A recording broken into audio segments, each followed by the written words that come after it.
Yo, yo, yo, what is up, everybody? Popo here bringing guys a new video, and today we're going to be talking about the top surprise Pokemon from Baltimore. Let's go.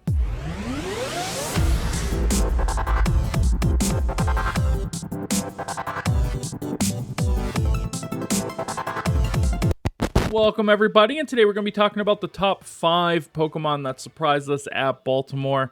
These Pokemon just kind of came out of nowhere, some of them, where nobody was even looking at the specific Pokemon. It was able to perform very, very well, and these are Pokemon that you should definitely expect to see on ladder if you're going to try to grind out, or if you're going to one of the regionals that are coming up in the next few weeks.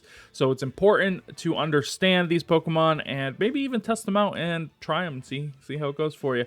So yeah, let's get right into this. This number 5 is going to be Porygon II. I know this one's not that big of a surprise, but how well it did might have been a surprise. Having a 60 win percentage on a Trick Room heavy Pokemon.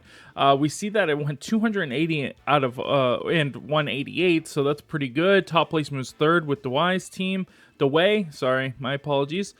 They were able to pilot it very well and yeah, get right up into almost the finals, losing to the eventual champion.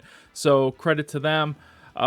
Usage was only 8%, so it's still pretty low, but not that low. 8% is like a mid-range kind of Pokemon, so but that 60 win percentage definitely puts it above normal and above average, so gotta give it credit where the credit is due. We saw Recover and Trick Room on 100% of the Porygons that were running out of there, with Terra Blast and Ice Beam being the next 2 most common moves. Only item was Eviolite, no surprise there. But we also saw like Shadow Ball and stuff like that running around, and Porygon II was just a threat. We saw it pairing very well with like Ursaluna teams, as well as going for some of the faster teams and having a way out of those like speed losses, like if you lost your Trick Room user, your Tailwind user, excuse me. So it was used in a variety of different ways, and it also put some decent damage on the board, especially if you get that download. Though the one that came in 3rd was actually Trace, which is interesting because I'm a big fan of Trace over download, but I can see how both of them would work, especially with Terra Blast. It's really interesting with Terra Blast because if you get attack boost and then you get your special attack lowered, then Terra Blast is now physical attack if you Terra. So you could do some cool things like that too. But Porygon 2 might not have been like the surprise, but it was surprising how well it did, especially Trick Room heavy teams. All right, going into number 4, we have Flamigo. Now, this is a Pokemon that started to pick up usage. It pressures a lot of the top Pokemon very well, including Goldango, because it can hit it because it has that scrappy ability. It's playing the same role as kind of like the Decidueye was on a lot of teams. It also hits Rillaboom for super effective, which is really, really nice. The only downside from this to Decidueye is that it doesn't have that grass typing, which I guess takes away one of its weaknesses, but also it can be put to sleep. So there's a little bit of a disadvantage there. Close combat was on 100% of this Pokemon. Of course, once again, it pressures Goldango, pressures Archludon, so it can do a lot with that. Brave Bird, Wide Guard, and Protect were the next moves. Protect only on 54, but it also gets Detect, which was at like 40%, so almost 100%, though. There was the Choice Band, so I guess those were the ones that weren't running the Protect on there. It was 4% usage, also a 60% win percentage, which is huge, especially on a 4% Mon. It got 4th, which is really, really strong, but it just wasn't able to get over that hump. But this is a surprise Pokemon, not because people didn't know about it, just because of how well it did, just like Porygon 2. Once again, this was raising in usage the last few weeks.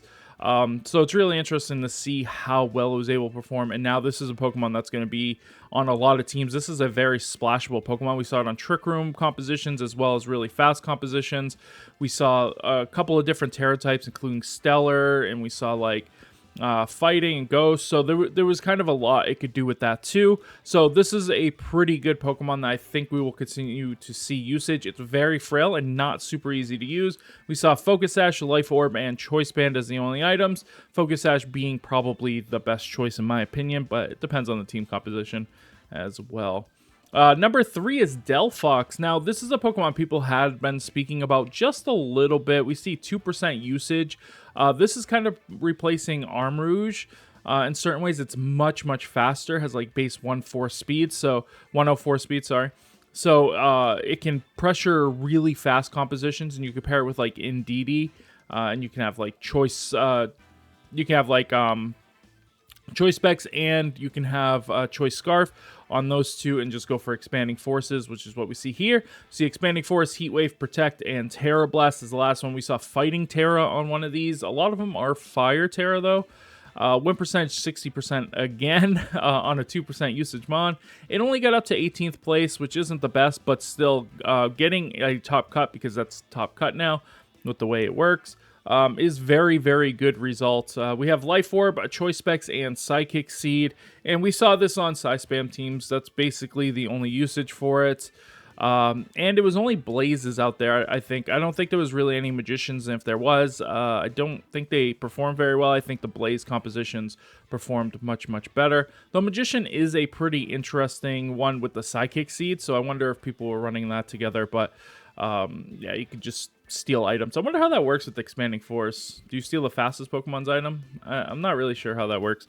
Maybe something I gotta test, but yeah, pretty good Pokemon. Something I want to try out. I don't really see the appeal of it as much as other people do, but maybe I'm just missing something. I just feel like Armrouge's stats are better. It just is slower. That's all. All right, so Delphox number 3. Number 2 is going to be Vavilon. This is a Pokemon I had hyped up a little bit on my first tier list. I thought it was pretty good, and I thought people were sleeping on it. I had put it down because people hadn't been using it. So I did put it down on my tier list, but I still believed in it. And it actually ended up getting 6th place on Z's team, and it was really, really good this tournament. 71% win percentage on a 0.6 usage. So there was like, I think 4 of them out in the field, but 71% win percentage is huge. We had Hurricane, Protect, Rage Powder, Sleep Powder on every single one of them with Focus Sash. I mean, this isn't a Pokemon that has like 4-move syndrome like a lot of Pokemon do. This is a Pokemon where it's very clear on what it wants to do. It wants to Sleep Powder. It wants to take those attacks away. We're going to see the Hurricanes, hopefully getting some confusions. You know, you can't really miss. It's not 100% accurate on the Sleep Powder and the Hurricane, but it's pretty close. So you're not really going to miss those, which is really, really nice. It's okay fast. You can also run Tailwind on this thing, I believe. It also gets that, but it performed very, very well. Unfortunately, I didn't see a Pokeball one. I have the Pokeball one, which is, you know, pretty cool. But I really, really like this Pokemon, and it's on a couple of different compositions, but they're relatively similar. They're kind of faster teams that don't really rely on speed control as much as they do just being faster than the opposition, and still bulky enough to survive if your opponent does get up their form of speed control. So Vavilon, pretty good, and a big surprise on how well it did.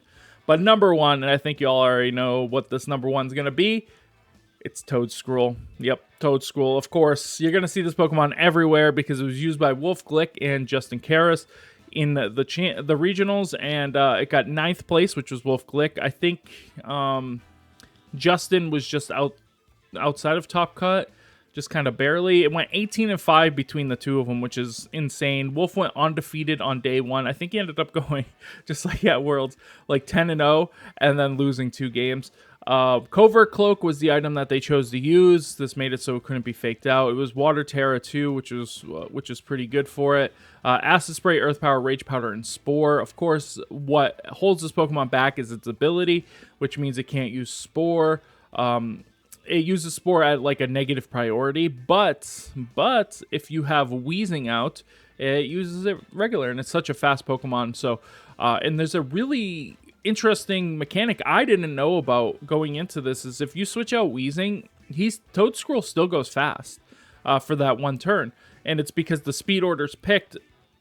When the move is picked, it activates, so it makes you negative priority when you pick the move. But if you pick the move and then switch out Wheezing, that priority stays at 0, so it's not giving your move a negative priority. So it's a really cool like mechanic. I don't know. It's just really interesting how it worked. We saw 0.3 usage, 71%, just like the Vavilon. Once again, 9th place. So this Pokemon performed very, very well. That team was really interesting, and with choice specs on the Weezing, which was really, really cool. And as soon as Wolf drops, even now, I bet you if you went on ladder, you're going to see this team. But as soon as Wolf drops that rental code and Pokepaste, you're going to see this thing everywhere. So make sure that you're prepared for it. Have some Spore and Rage Powder resistances.